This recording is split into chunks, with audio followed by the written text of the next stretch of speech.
Какво искам да кажа всъщност? Много често в моите групови терапии аз се събирам с хора, които имат еднакъв произход на проблема, особено ако той е семейен.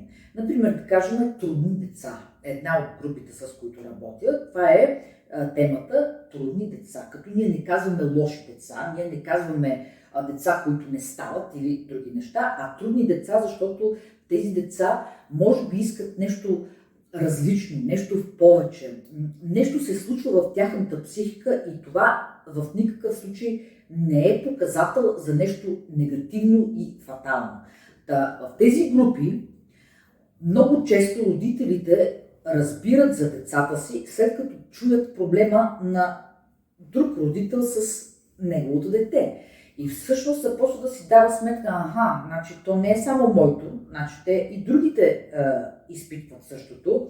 Та даже някой път се откриват